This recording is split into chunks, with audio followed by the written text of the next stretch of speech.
Hi, welcome to VoiceOver Startup. I'm Jeremy. If you haven't subscribed yet, please take a minute and click on that subscription button and click on the notification bell. It helps us out a lot. I wanted to talk really quickly about compression.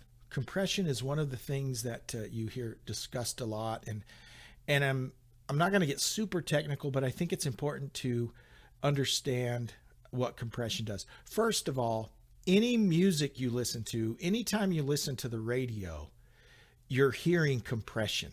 Okay, compression is pretty subtle, but at the same time can make a big difference. Now, I'm not using any compression right now, but I'm going to turn up my compressor, and we'll see if you notice a difference. So it's on 0 right now, and I have, as I mentioned in the review I did of the little Behringer Q502 USB mixer, it has built-in compression. And so I'm just going to turn it up. Okay, I'm up at about 12 now. And you notice as I turn it up, the noise floor rises a little too. That's one of the things you need to be aware of with compression. And I'm going to put, if I turn it up all the way, what compression does is it evens out the signal, the levels of the signal. So quieter sounds, it brings up louder. So even if I'm whispering, you can still hear me because the compressor's on. Okay. And that's one of the nice things about a compressor is it evens out the lows and the highs of your entire signal. Let me turn it down and whisper again. Now you can probably barely hear me. You can hear me if you listen really close, but if I turn the compressor up, you hear me better, right? So that's kind of what compression does. You use it in conjunction normally with a limiter. In Audacity, if you use Audacity, they call it normalization. And basically what happens is if you compress the signal and you bring everything up, it can be too loud. For instance, if you're submitting an audiobook where they want a limit of -3 dB, if you compress everything, it might make most of the frequencies too high, too loud. And so you come back with normalization, and that then kind of lowers everything back down within this threshold. But what it has done with the compression is it has brought the quieter stuff up. And then when you normalize it, it brings the louder stuff down to where the difference between your quiet stuff and your loud stuff is not as great as it was before, if that makes sense. But compression,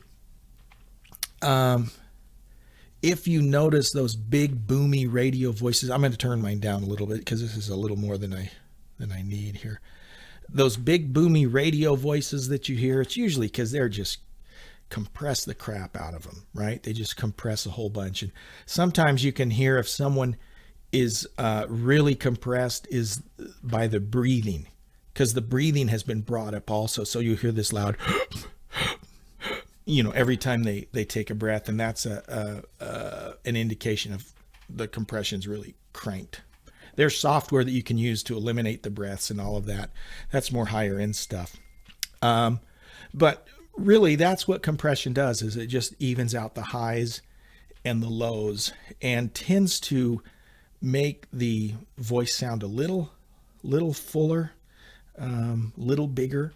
And sometimes that's an effect that you're after. Sometimes it's not. I mentioned earlier that in audiobooks, they typically don't want any compression. They just want your regular voice and,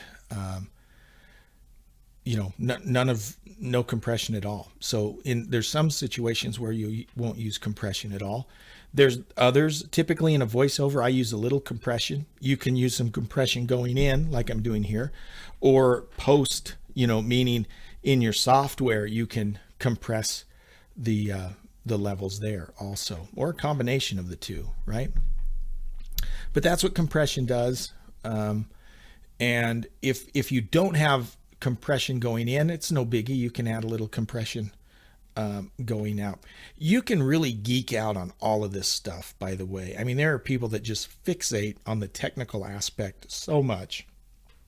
And It really depends on what you're doing. I mean, if you're doing full-blown promos for Los Angeles's #1 hit station, right? They might be a little more serious about this stuff. Typical stuff that I do, voiceover stuff, you need a good, clean, quiet signal with a good microphone, and that's going to be all you need, right? So how much do you want to fixate on it? It depends on the types of jobs you're doing. Trust me, if it's a job that you're making $25 for, you don't need to fixate on a bunch of technical stuff, right? It's good to understand what compression does. If you want to use a little in your software after you've recorded, that's fine. But hope that was helpful. If you haven't subscribed, take a minute and do so, and hit that notification bell. We'll see you next time. Bye-bye.